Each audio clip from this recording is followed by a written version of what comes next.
Well, Stu, it's a big bank holiday coming up against a team chasing for the playoffs firstly, and then against Yeovil, a team we beat earlier in the season.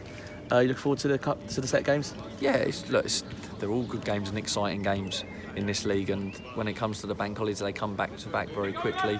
It'd be a case of, can we recover? We've got to travel down to Yeovil after Dagenham. Obviously, Dagenham are chasing the playoffs, have done really well to get themselves back in that position. They had a little bit of a sticky spell, which I think every team does, and they're just coming strong at the right time, and they've got lots of talent throughout their team. They've probably got 4 top forwards for the level. We were quite lucky last time that one of them managed to get sent off after a minute, but that still didn't affect how they played. They got a really good result last time we played them, didn't they? And you say they're there or thereabouts where they should have expected to be. Yeah, I agree. I think it's a relentless league because the quality that's in it and the money that's being spent this season in the league, in the top end, it's hard to compete. And Dagenham, he's done a great job there, Daryl, in competing and being in and around it. If you look at some of the clubs that they're above, he's done a great job.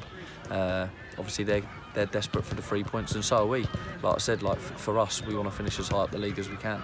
I say it's a bit of deja vu to last season. I'm thinking that they made a late charge for the playoffs, whereas we were sort of safety was confirmed and it was sort of a dead rubber for us, and we lost 5-0. How are you going to go about avoiding that kind of result this season?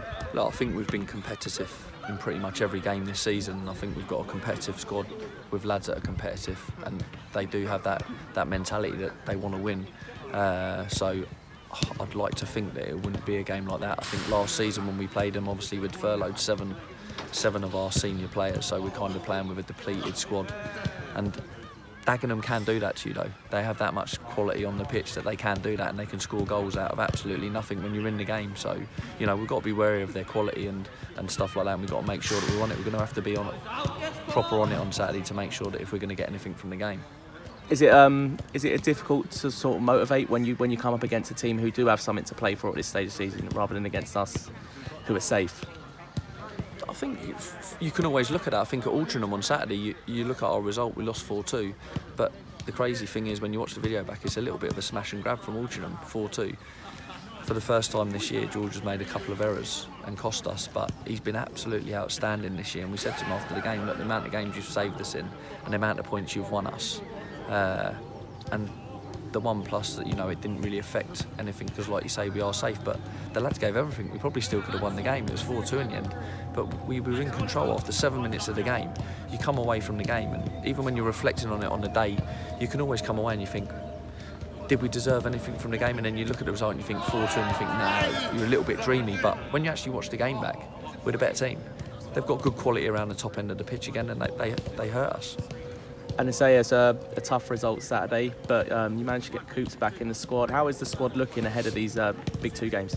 Yeah, we're pretty much up to fully strength bar Andrew, so yeah, we're pretty much there. Ira's got a slight niggle, which we'll see how he is tonight.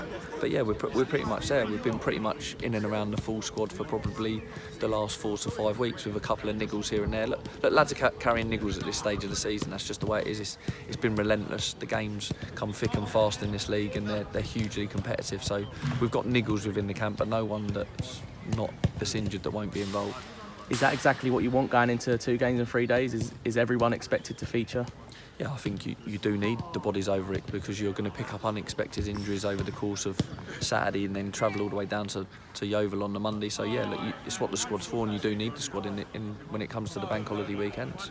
And just with the squad as well, are there any in the squad who sort of, I don't know, maybe in limbo if you think you want to keep them here or not and have to earn a deal? Is there any in the squad that are playing for that? No, I said to you, Chris, before that we want to try and keep as much of the squad together as we can. I think the lads have done exceptionally well this season to put us in the league position that we're in at this stage of the season. I think it's 16 points off the relegation, which is an incredible achievement for us as a group, being part-time. So look, the lads have done well and warranted to be at the club, and we want to keep the squad as much of it together and add to it, if I'm being honest, so that next season we feel the league's going to be even tougher with the teams coming into the division, the teams coming down. I think we'll probably end up possibly one of the only part-time clubs in the league, so it will be a bigger challenge, and we're looking forward to it. Are there bigger steps next year? I know I'm trying to think of a club that I think Maidenhead transition sort of to the full-time model. Is there any stage this club's going to sort of up how much we train in a week looking to next season?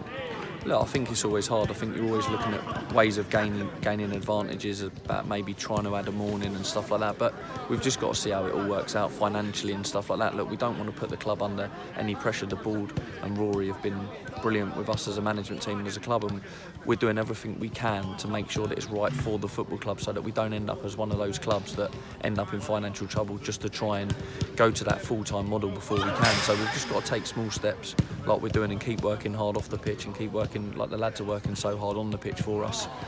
So I don't think it will happen in the near future, but it is something that we are looking to build on and looking to do as a football club. Perfect. Thanks, Stu. Cheers, Chris. Cheers.